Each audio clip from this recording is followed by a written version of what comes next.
Kiprah Timnas Indonesia di Piala AFF dimulai. Ini klub yang punya peran serta andil terbesar untuk Indonesia. Halo sobat bola sekalian, akhirnya salah satu turnamen akbar yang ada di dunia, yang katanya sih ini gengsinya melebihi dari Piala Dunia. Keren banget memang. Turnamen tersebut adalah ASEAN Championship atau yang lebih dikenal dengan sebutan Piala AFF. Jangan salah loh, kita gak bisa ngeremehin turnamen ini karena mau diremehkan kayak gimana pun, faktanya kita belum pernah sekalipun pegang trofi Piala AFF. Dan sekarang kiprah Timnas Indonesia di Piala AFF dimulai. Pertandingan pertama Timnas Indonesia adalah melawan Kamboja, negara yang sebenarnya gak cukup kuat buat mengimbangi kualitas Timnas Indonesia. Tapi mereka saat ini memang lagi mengalami perkembangan yang cukup signifikan untuk kualitas sepak bolanya. Cuma, salah satu yang menarik dari Timnas Indonesia di Piala AFF ini adalah kontribusi yang diberikan oleh setiap klub yang ada di Indonesia. Karena pada dasarnya, komposisi pemain yang saat ini bermain di Piala AFF itu sebagian besar diambil dari klub Indonesia. Dan ternyata, ada satu klub yang bisa sangat mendominasi. Yang sebenarnya ngambil pemain dari satu klub ini aja udah bisa banget tuh nyiptain komposisi skuad Timnas Indonesia yang luar biasa. Wow.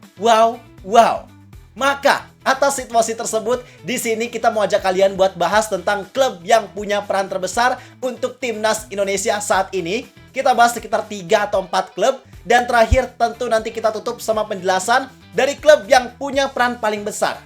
Kalau gitu, bareng gua Zidan Fatoni, langsung aja kita bahas biar gak gitu-gitu doang. Tahu sepak bola.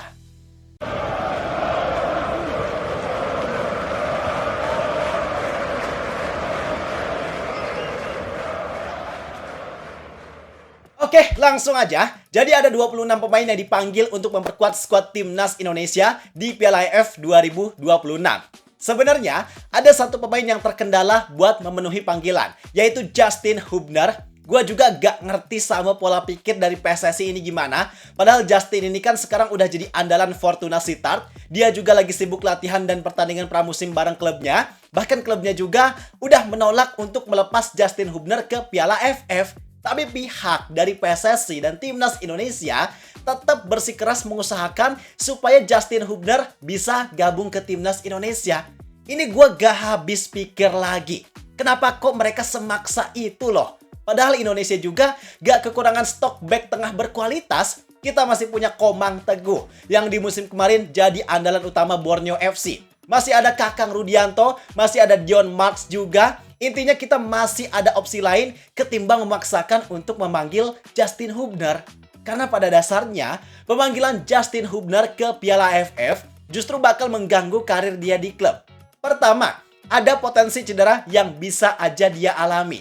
Kita semua tahulah gimana sih kualitas sepak bola Asia Tenggara, apalagi ketika nantinya timnas lawan Vietnam, terus mungkin di babak knockout harus lawan Malaysia atau Thailand. Pertandingan lawan mereka ini kan tensinya panas. Kalau sampai ada pemain, khususnya Justin Hubner, cedera, jelas karirnya bakal sangat terganggu. Belum lagi dengan Justin yang harus absen di latihan dan pertandingan pramusim, bisa jadi itu juga mempengaruhi persiapan dia bareng Fortuna Sittard yang nantinya malah gak maksimal. Yang paling dikhawatirkan justru tempat reguler dia bisa aja malah diambil alih sama pemain lainnya yang kondisinya ada dalam keadaan yang lebih siap. Jadi gue sama sekali gak setuju dengan pemanggilan Justin Hubner ke Piala AFF ini. Tapi kalau kita lihat komposisi pemain lainnya, memang semuanya rata-rata berasal dari klub Indonesia. Kecuali Marcelino yang statusnya masih sebagai Oxford United dan Mitchell Baker yang berasal dari klub Amerika Serikat. Sisanya semua berasal dari Liga Indonesia. Kita bahas mulai dari klub penyumbang pemain terbanyak ketiga. Di posisi ketiga ini diisi oleh 2 klub, yaitu Dewa United dan juga Bali United. 2 klub tersebut sama-sama menyumbangkan 3 pemainnya ke Timnas Indonesia. Untuk Dewa United ada Ivar Jenner, Brian Fatari, dan juga Egy Maulana Fikri. Sedangkan untuk Bali United ada Kadek Agung, Jens Raven, dan juga pemain anyar mereka yaitu Tim Gapens. Bisa dibilang para pemain yang dipanggil dari 2 klub ini punya kualitas yang layak untuk main di Timnas Indonesia. Paling satu yang jadi perdebatan, yaitu Jens Raven. Gak sedikit orang yang justru membandingkan antara Raven dengan striker lokal lainnya kayak Sananta, terus Axel Runtukahu. Yang beberapa nama tersebut dinilai oleh sebagian orang jadi nama yang lebih layak daripada Jens Raven. Sebenarnya, kalau kita lihat dari segi performa di level klub, memang Jens Raven ini gak sebagus striker lainnya. Dari segi menit bermain cukup minim. Dari segi produktivitas gol juga bisa dibilang cukup rendah. Tapi mungkin John Hartman punya penilaian tersendiri kenapa dia lebih memilih Jens Raven. Mungkin dia juga punya kriteria khusus yang dibutuhkan untuk posisi striker. Dan dengan Jens Raven yang punya atribut sebagai striker nomor 9, finishingnya juga cukup oke. Mungkin itu jadi alasan kuat yang bikin John Hartman milih Jens Raven untuk mengisi slot penyerang. Kemudian, untuk klub kedua yang punya kontribusi paling besar yang nyumbang pemain dalam jumlah banyak, yaitu Persija Jakarta. Mereka jadi klub yang menyumbang 6 pemainnya ke timnas Indonesia, yaitu ada Rizky Ridho, Jordi Amat, Doni Tripamungkas, Raihan Hanan, Shane Patinama, dan juga pemain yang baru mereka kontrak, yaitu Nadeo Arga Winata. Khusus untuk Persija, mereka memang punya banyak komposisi pemain berkualitas yang bisa diandalkan di timnas, mau pemain muda, pemain di usia matang, pemain senior, semuanya mereka punya lengkap. Kayak contoh Doni Tripamungkas yang sekarang jadi salah satu pemain andalan John Hartman. Dia memang pengen memproyeksikan Doni Tri sebagai salah satu penerus untuk generasi timnas Indonesia di masa depan.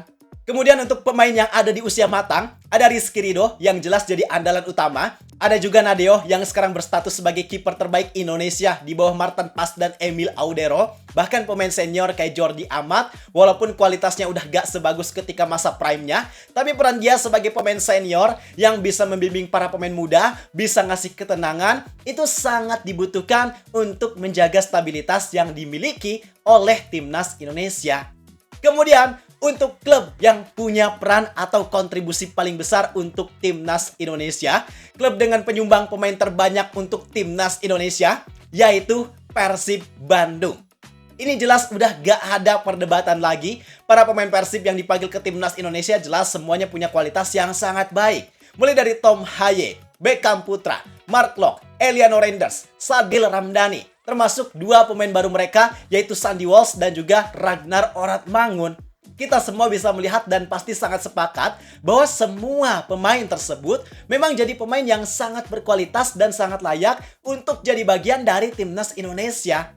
Uniknya, yang jadi salah satu catatan penting adalah sebagian dari pemain yang dipanggil ini memang merupakan pemain keturunan yang sebelumnya berkarir di luar negeri, tapi berhasil Persib datangkan. Itu jadi salah satu faktor yang bikin Persib saat ini punya banyak pemain yang dipanggil ke timnas Indonesia. Kalau kata Bobotoh, ini adalah definisi dari Persib calling. Lu main bagus di timnas biar bisa dapat panggilan sama Persib. Dan apa yang terjadi di skuad Persib ini juga merupakan salah satu bukti nyata dari kehebatan yang Persib miliki. Karena bisa kita lihat, Pak, pemain keturunan yang direkrut Persib ini semuanya merupakan pemain keturunan yang sangat berkualitas. Mereka adalah pemain keturunan grade A yang memang jadi andalan utama di timnas Indonesia. Dengan status tersebut, kemudian mereka pada akhirnya mau untuk gabung ke Persib, maka itu menandakan bahwa Persib memang jadi klub yang sangat baik sehingga bisa meyakinkan mereka-mereka untuk memperkuat skuad Persib Bandung.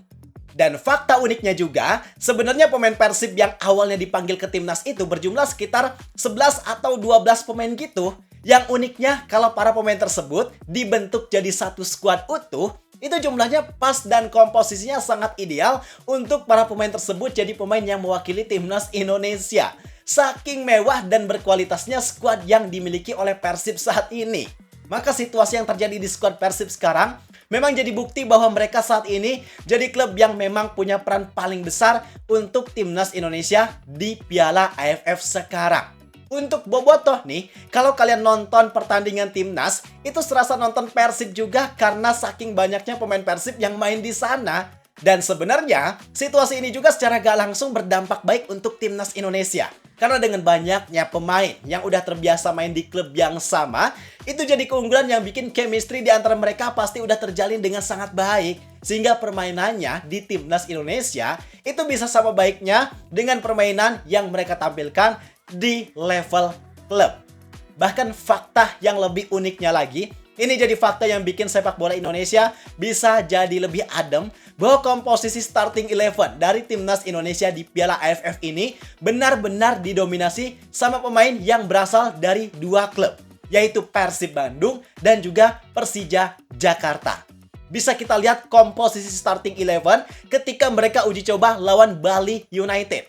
Di sini ada 5 pemain Persib dan 4 pemain Persija yang jadi starting 11, cuma ada 2 pemain yang berasal dari klub lain. Maka itu jadi sesuatu yang sangat bikin adem bahwa oke, di level klub para pemain dari Persija dan Persib ini boleh dihiasi sama bumbu rivalitas. Ketika bertanding boleh tensinya panas, ada sedikit clash antar pemain, tapi ketika mereka tergabung di timnas Indonesia, rivalitas di level klub sama sekali gak mereka bawa. Latar belakang klub yang berbeda-beda itu semuanya melebur jadi satu, yaitu Indonesia.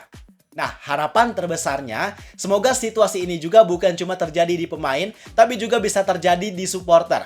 Bahwa oke, boleh kalian punya rivalitas, tapi ketika urusannya udah timnas Indonesia, semua dukungan harus bersatu untuk timnas Indonesia. Jadi itu penjelasannya. Sekarang pendapat kalian gimana? Klub jagoan kalian ada di nomor berapa? Tulis di kolom komentar. Gua rasa cukup sekian untuk video kali ini. Like dan subscribe-nya jangan lupa. Terima kasih. Gua Zidan Fatoni. Sampai jumpa di video berikutnya. See ya!